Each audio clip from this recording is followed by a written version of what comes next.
Ça fait comme full un beau décor, je trouve. Tu sais, comme toutes les arbres. Peux-tu mettre ça de même? Ouais, je vais t'aider. Attends. L'enjambée, toi, chose. Regarde, moi, je suis bien à l'aise. Si t'es à l'aise, moi, je suis à l'aise. Hey, depuis qu'on se connaît, on est à l'aise. C'est ça. Bonjour, 1, 2, test. 1, 2. C'est que c'est drôle, un test de son à 2 de même. Allô? Salut tout le monde, cette semaine à Audrey dans l'entrée, je reçois la comédienne, chanteuse et scénariste Catherine Souffrant. Allô?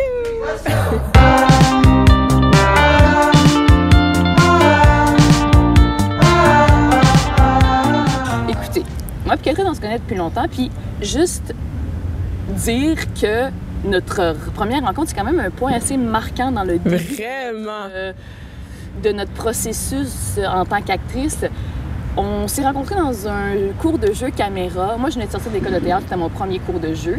Et toi, c'était ton premier... Mais de jeu cam, là, parce que t'étais quand même à l'école. Non, mais je veux dire après l'école. Ouais, c'est Mais ça. toi, c'était ton premier cours de jeu tout court. Tu venais de prendre... On s'est dit rencontrer à Cam 1 ou Cam 2, par exemple? Au début, genre, dès le début. Mais je pense que c'était Cam 2 pareil. Je pense que j'ai fait Ok. Cam 1, T'as puis fait je Cam t'ai 1 rencontré à Cam 2. Fait que on s'entend, c'était une semaine après l'autre. Fait que c'était vraiment C'était dans mes la 2 même premières établissement que semaines les de jeu après avoir quitté la couronne. Ouais, non, c'est fou. C'était Au le tout début début. d'un parcours, puis ça fait seulement 6 ans. de ça. Ouais. Puis, tu sais, mettons, tu as quelqu'un, c'est pas gros 6 ans dans une carrière. Dans une vie, tu peux te dire, c'est quand même beaucoup de choses qui se sont passées, mais 6 ans de carrière pour en arriver où ce que tu es maintenant, c'est quand même assez fou. Je sais pas si... Je sais que tu es une fille qui regarde vers l'avant, qui fonce. Vraiment, ouais. Mais est-ce que ça t'arrive de prendre un petit temps de recul puis de faire comme, hey, tout ça s'est passé? Ah, c'est tellement quelque chose que j'essaye de faire parce que la vie va vite, puis comme tu dis, j'ai tellement de projets, mais des fois, je le fais, puis surtout parce que je pense qu'il faut aussi regarder, moi, je pense tout le temps à la mort, on va direct là, puis je suis comme... Tu sais, qu'est-ce que je vais regretter quand je vais mourir? Fait que j'ai tout le temps cet esprit-là d'un peu évaluer ma vie, faire une introspection sur moi-même. Puis dans ce processus-là, je dois regarder ce que j'ai fait. Puis quand je prends le temps de le faire, je suis quand même comme « Oh mon Dieu, c'est tellement cool! » Et l'émerveillement que j'ai, sincèrement, oui, c'est les accomplissements que j'ai faits, mais c'est aussi de réaliser que c'est impossible que tout ça se soit passé dans un si court laps de temps.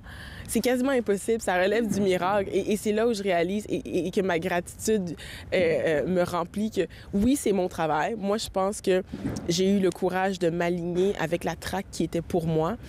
Mais moi, je suis une fille spirituelle qui croit dans l'univers et je suis convaincue que j'ai une bonne gang d'anges gardiens en haut qui travaillent pour moi pour réaliser ça. Parce que c'est comme... Des fois, je regarde ma vie et je suis comme... Ma vie fait aucun sens. Mais comme, dans le meilleur des sens, ma vie fait aucun sens. Tout à fait. Mais tu sais, il fallait avoir le guts de le faire, puis il y a beaucoup de gens qui juste ce déclic-là, l'ont pas, tu sais. Puis, tu sais, ils sont très envieux en regardant « Ah ouais, elle a réussi tout ça ». Mais tu sais, avoir ce guts-là, là, c'est beaucoup de travail mental, puis de le continuer, puis tu sais, la persévérance aussi, là. Parce qu'on s'entend, tu te lances dans quelque chose, puis tu le sais pas ce qui va arriver. Puis, tu sais, Mais c'est n'importe qui. je suis d'accord, mais en même temps, c'est ça qui est la beauté d'avoir un système de valeurs et de croyances, c'est que je me sens pas exactement comme ça, moi. Okay. Moi, je sens que j'ai un filet invisible que personne ne voit, mais moi, je le sens, ça. Donc, si jamais un de mes projets marche pas, c'est pas que mon projet n'a pas marché, c'est qu'il devait ne pas marcher pour m'apprendre quelque chose. Donc, peu importe ce qui m'arrive, c'est un panneau de direction dans ma vie et j'y crois vraiment. Donc, il n'y a pas d'erreur. Alors, la peur est de beaucoup diminuer. Tu comprends? Les risques, ce que les gens vont percevoir comme des risques, pour moi, c'est juste... ça fait partie de mon chemin, Oui. que ça marche ou pas. Et je déteste, je mets des gros guillemets sur marcher parce que qu'est-ce que ça veut dire quand quelque chose marche? Tu comprends? C'est quoi le Des fois, il y a une succès de patente quelque chose, qui est supposée ne pas marcher Ah. pour permettre un plus grand succès, quelque chose que tu veux encore plus ou encore plus grand, que tu n'as même pas pu... Toi, tu peux même pas encore l'imaginer, mais pour que ça arrive, fallait que ça marche pas au premier niveau, mais que ça marche pas, avec les guillemets, tu sais. Bien, ça fait quand même une très grande force intérieure chez toi. Je pense que c'est ce qui te différencie beaucoup parce que c'est vraiment pas évident pour plusieurs, ce chemin-là. Puis c'est pas évident pour moi tout le temps non plus. Là. C'est juste que c'est j'ai ça. quand même tout le temps cette espèce de coussin en arrière que même quand je suis perdue, même quand je suis déçue, tu sais, j'ai des ego bruises, là, des fois, tu sais, quand j'ai pas quelque chose que j'aurais aimé, je suis comme... Tu sais, je suis triste aussi. Mais après tout ça, je reviens sur mon filet, puis je sais sur lequel je peux m'appuyer, tu sais. Oui, bien c'est vraiment incroyable. Je pense que j'ai beaucoup à apprendre de ça, de toi. On a pu voir Catherine quand même dans plusieurs succès. Évidemment, La Caïnou, il y a eu L'œil du cyclone, il y a eu Bracelet rouge, Les moments parfaits, plusieurs séries. Également, le film 23 décembre. Il y a vraiment eu beaucoup de choses. Mais en plus d'être comédienne, elle est une chanteuse incroyable. Merci. Et elle est aussi scénariste. Et ça, c'est un volet qui est nouveau du public, mais moi, je sais que c'est pas nouveau parce que je sais que ça fait longtemps que tu travailles sur l'écriture. C'est très long, c'est des longs processus. Oui, je sais que tu le sais parce que toi aussi, t'es grillé, tu Oui, sais. c'est ça, c'est un long processus, mais avant de se lancer dans ce sujet de la scénarisation, qu'est-ce qui te passionne là-dedans? Bien, je sais pas si ma réponse va être satisfaisante parce que ce qui me passionne là-dedans, c'est pas nécessairement juste par rapport à la scénarisation, c'est que moi, je me considère comme, je trouve que comme une créatrice. Moi, je suis une amoureuse de la création. C'est ça mon métier. Avant d'être comédienne, avant d'être chanteuse, avant d'être peu importe, je suis une amoureuse de la création qui veut rendre hommage à cette ébullition constante à l'intérieur de moi puis qui doit créer. Puis écrire, c'est un des canaux les plus libérateurs pour créer, pour s'exprimer. Donc, moi, ce que j'aime, c'est dans l'écriture, c'est que tout est possible. Tu sais, c'est que... ouais, j'ai mes valeurs, tu sais, je suis une femme féministe, je suis une femme qui a une spiritualité, je suis une femme qui est revendicatrice. Il y a plein de choses dans le monde que je suis comme, pas sûre, ça devrait marcher de même. Puis j'ai envie d'en parler à travers mes personnages. Ou des fois, il y a des choses comme une famille haïtienne qui baigne dans la réussite, que je suis comme, mais voyons, pourquoi j'ai pas ça dans ma télé, tu sais, moi, entre mes émissions québécoises que j'adore, je suis comme, j'ai envie de voir ça. Donc pour moi, l'écriture, c'est un canevas blanc où je peux essayer à tout le moins de laisser aller mes élans, là, puis c'est ça, de m'amuser, puis de créer ce qui me tente. C'est drôle parce que tantôt, avant même qu'on commence, on s'était dit, tu sais, le parcours qu'on a avant, tu sais, c'est pas une perte de temps, ton cours comme procureur, comme avocate, en fait, comme procureur de la couronne, parce que toute cette soif de justice-là, je le sens, tu sais, dans ton écriture, dans ton... Tu sais, il y a tout ça est relié. Tout ça, non seulement est relié, puis à un niveau encore plus macro, tu sais, même si c'était pas relié, je ne peux pas regretter mon parcours parce qu'il m'a amené où est-ce que je suis. Ouais. Tu comprends? Comme on disait tantôt, des fois, il y a des choses qui ne marchent pas pour permettre à quelque chose d'encore plus grand de fonctionner dans ta vie. Donc, en ce sens, moi, j'avais besoin de me forger comme personne pour avoir le courage d'asseoir mes convictions. Aujourd'hui, je te parle avec, je pense, un certain aplomb parce que mes convictions, en grande partie, pas toutes, mais sont assises. Ouais. Et je suis prête à les partager. Puis c'est comme... faut laisser cuire le poulet, là. T'sais, moi, mon poulet, il était pas cuit, tu comprends? Fait que, tu sais, c'est comme... ce temps de cuisson, pour moi, il était un peu plus long. Tu sais, toi, tu le savais déjà, là, ton poulet, il était cuit, t'allais à l'école de théâtre, oui, tu comprends? Il est encore dans le four, moi. Mais c'est ça! Moi, mon poulet, il était pas cuit. Fait qu'il fallait que je fasse d'autres choses, tu comprends? Fait que... mais oui.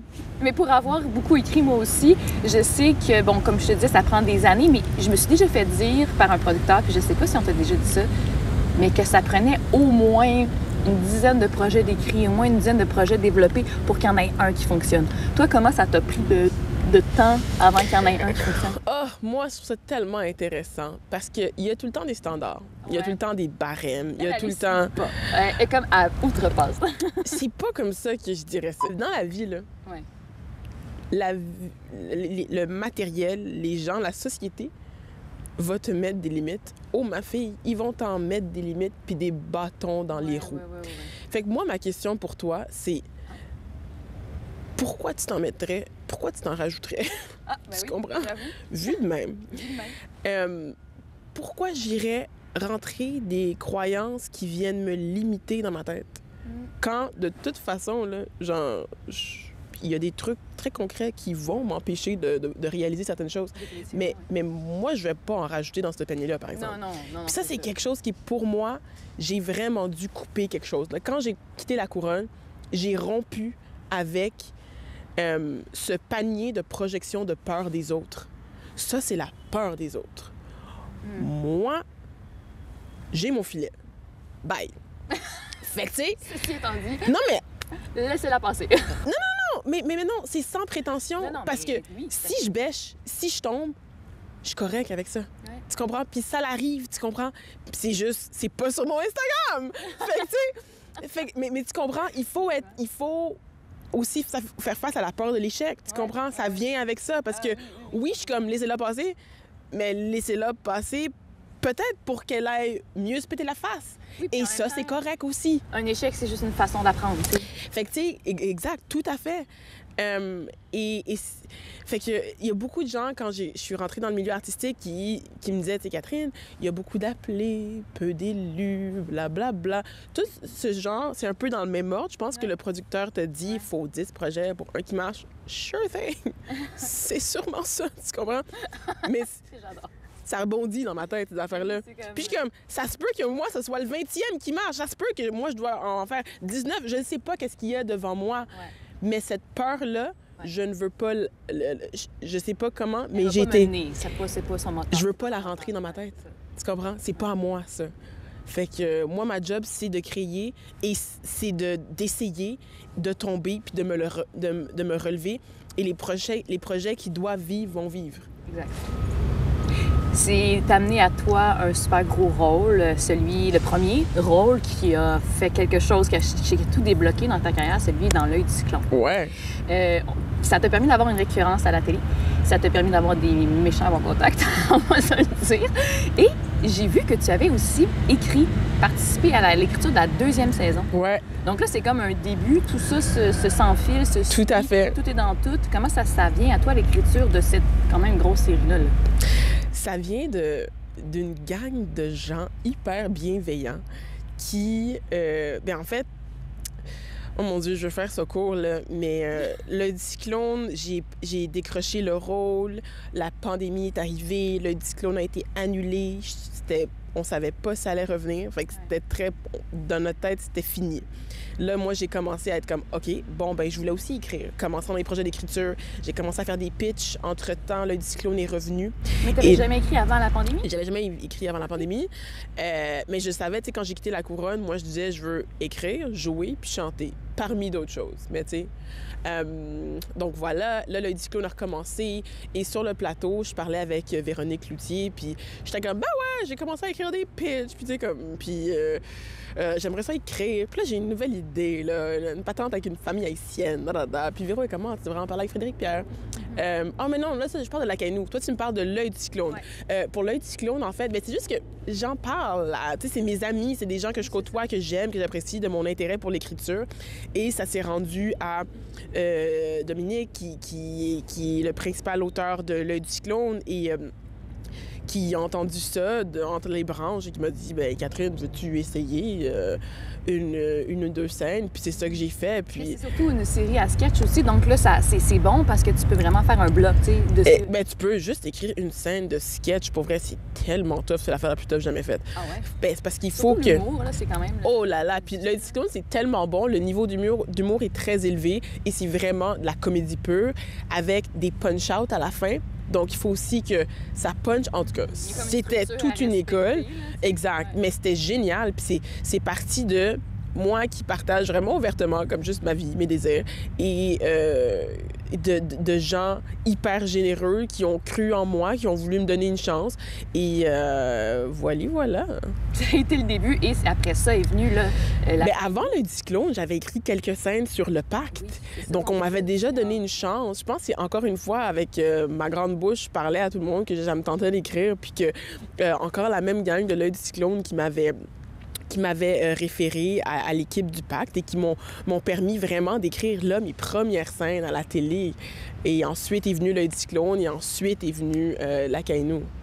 Mais l'Acainou, est-ce que c'est le premier projet que évidemment, c'est le premier projet qui a été jusqu'au bout que tu as porté depuis le début. Ouais. Mais avant ça, y a-tu eu d'autres choses que tu as créées ou tu n'avais pas de base, rien? Non. Ah, OK. Fait que quand tu me disais tout à l'heure, moi, les standards d'un 1 pour 10, là, je comprends. Il n'y a rien de ça que j'ai vu. Rien. Je veux dire, j'aime... Son premier projet, ça a bien marché. Tu sais, je veux dire, j'ai toujours aimé écrire depuis mon secondaire. J'ai écrit des rédactions, j'ai écrit quelques scènes dans le pacte, j'ai écrit quelques scènes sur l'œil du cyclone, mais rien à comparer au travail de la Cainou. La Cainou, là, j'étais des 2 pieds là-dedans. Puis, mais comme je t'ai dit, pendant la pandémie, j'ai commencé à écrire des pitchs. J'ai jamais fait ça. J'ai demandé, j'ai contacté des boîtes de prod, puis vous m'envoyez des exemples. J'ai contacté des amis qui avaient fait ça. J'ai été prendre des cafés avec eux, puis tu m'envoyais un pitch. OK, ça ressemble à ça. OK, c'est ça. Fait que, c'est ça. Autodidacte, là, mais c'est sûr que j'ai comme ça. C'était broche à foin par moment. Il y a plein d'affaires qui étaient pas correctes, qui étaient pas dans le format. Tu lis des scènes, là, mais mettons, t'es plusieurs mois plus tard, puis t'es comme, hé, ouais. Des fois, moi, je me rappelle là, dans les premiers que j'ai écrits, là, oh, que c'était pas bon. Je lisais ça, là, puis j'écrivais avec mon meilleur ami Vincent, puis on riait, là, on était comme, voir qu'on écrit ça, c'est dégueulasse, là. Mais c'est pas dégueulasse, ça, parce que... C'est le processus. Honnêtement, je suis pas mal sûre que même des grands auteurs, leur premier jet, il est souvent encore dégueulasse, tu comprends? Écrire, c'est réécrire. Oui, fait que c'est ça que je suis en train d'apprendre, c'est que faut juste mettre des mots. Puis les mots, après, tu peux les tweaker puis améliorer ta scène à l'infini, tu comprends? Et ça prend juste beaucoup d'humilité d'accepter que, comme, peu importe notre niveau, le but, c'est d'écrire un jet de merde, tu comprends? C'est juste ça. Puis après... écrire un jet de merde. Mais au moins qu'il y a une structure. Puis après... Hey, mais tu peux... il faut partir à un moment donné à quelque part, exact, tu sais. Parce qu'on est du genre à cocheter dans notre tête, puis à vouloir être trop parfait, puis là, à repenser, puis à réécrire. Puis là, ça prend genre des heures, puis des heures, puis des semaines. Tu peux pas écrire une scène en pensant que ta réplique, ça va être la réplique qui va passer à la télé. Non. Pour finir ton histoire sur la Cainou, t'as contacté Frédéric Pierre parce que Véro t'a donné... son email, puis je l'ai contacté, puis j'étais comme « Allô, on se connaît pas. J'ai cette idée, résumé en 2 lignes. » On était en décembre, je pense, puis il y a, I guess, 4 ans maintenant. Puis Fred m'a dit ben allô, enchanté. Ben j'ai à peu près la même idée, que je suis dans les balbutiements de la développer, là. Fait que là, il est en train d'écrire le bye-bye à l'époque. Puis il me dit en janvier, si tu veux, on se fait un Zoom, puis on part. Puis on va faire un Zoom, voir si ça match en premier. Puis si ça match, ben on part. On a fait un Zoom, on avait une idée extrêmement similaire. Les deux, il avait commencé à écrire des lignes de ce qu'il visualisait, puis ça correspondait complètement à ce que je voulais faire. Puis en plus, il cherchait aussi une voix féminine. Il avait comme émis ça dans l'univers un peu, de trouver une voix de femme qui pouvait porter aussi ce projet-là avec lui. Puis, fait que tu sais, si ça, c'est pas une synchronicité, girl, I don't know what is. Non, mais sans blague, tu sais, c'est comme... Moi, on me demandait souvent, et je vais te la reposer, cette question-là, écrire à 2, comment ça fonctionne? Ben, on n'est pas juste 2. Hein. Il y a plusieurs personnes dans notre équipe d'écriture. Fait que c'est écrire à plusieurs mains, écrire en équipe. Comment qu'on fonctionne, c'est qu'on commence par faire un squelette d'un épisode qui s'appelle un scène à scène. Dans un scène à scène, c'est un résumé de quelques lignes de chacune des scènes. Fait que scène 1, Henri arrive à la maison et il découvre que blablabla, OK, scène 2, scène 3, scène 4, et ainsi de suite. Fait qu'une fois qu'on a le squelette, qu'on établit ensemble, on peut se répartir les scènes d'écriture parce qu'on a l'idée de... Chacun de votre côté. Ouais, t'écris pas en côté. Côte à côte? Oh, oui. Ah oui, wow. Oui, mais c'est parce qu'on était meilleurs amis, tu sais, fait que... Ben, on était meilleurs amis. Fait qu'on écrit ensemble, puis ça devient une activité, tu comprends? Ouais, non, c'est génial, c'est juste... qu'on perd énormément de temps, par exemple. C'est ça mon point, c'est juste, tu sais, on fait toutes d'autres choses aussi, fait que c'est comme, c'est pas réaliste, là. Mais tu sais, l'écriture, ça reste une voix. Tu sais, on en a parlé, c'est une façon de t'exprimer, une façon de dépeindre une réalité, une façon de défendre des idées. Évidemment, avec la Cainou, tu as pu exprimer sur cette belle série-là tout ce que toi, tu aurais voulu voir à la télévision. Mm-hmm. Pour faire un lien avec, au début de l'entrevue, je disais que tu es une fille qui fonce, qui va de l'avant. Je ne peux qu'imaginer qu'en ce moment, tu continues à développer plein de choses, que ce soit en tant qu'actrice, en tant qu'écrivaine également, sans nécessairement rentrer dans les détails de ces projets-là. Ta voix en ce moment, elle est où? Qu'est-ce que tu veux défendre en ce moment? Ah, c'est tellement une cool question. Je sens la féministe en moi, là, en pleine ébullition. Fait qu'à travers plusieurs projets, c'est sûr que c'est quelque chose que... Tu sais, là, justement, avant de te parler, j'ai ressorti le livre Mr. Big de India Desjardins. Okay. J'ai ressorti Bad Feminist de Roxane Gay. Roxane Gray, ouais. Tu sais, c'est tous des livres qui m'habitent et je sais que ça va teinter mon prochain projet d'écriture. Mais sinon, j'ai aussi des projets musicaux, un projet musical de EP sur lequel je planche activement en ce moment. Et ça, c'est juste tellement le fun. Puis la voix qui sort, tu sais, c'est drôle. À un moment donné, j'étais à Bonsoir avec Marjo. Casually, tu sais, super casual, tu sais. C'est ça. Puis j'étais comme, tu sais, puis on parlait un peu de ça. Puis j'étais comme, tu sais, comme des fois, je pense qu'elle me disait qu'elle était comme surprise par la voix qui sort de moi des fois. Puis elle était comme, j'étais comme, il y a comme une, my sweet mama. C'est comme ça qu'elle, moi je l'avais appelée my big mama, puis elle m'a dit, it's your sweet mama. Okay. Fait qu'il y a la voix de cette sweet mama qui demande à être libérée, puis que je suis en train de mettre, c'est ça que j'allais dire sur un disque, mais c'est plus des disques aujourd'hui, là, mais c'est ça. Tu comprends? Mais ça aussi, c'est une forme d'écriture aussi. Là, oui, j'écris. Puis je pense que tous les artistes, quand ils commencent, souvent les musiciens, leurs premières œuvres sont très autobiographiques. C'est comme on a besoin de cracher quelque chose qu'on a accumulé à l'intérieur. Donc, c'est ça que je suis en train de faire. J'ai fait une retraite musicale il y a 2 semaines, puis j'ai été avec un poste, puis Jay Kill, sa sœur, puis c'est Sam, notre producer. C'était fou. On a passé 3 jours, on n'a pas dormi, on a fait de la musique. C'était fou. Mais en tout cas, je pourrais t'en parler trop longtemps, là, je veux pas m'écarter.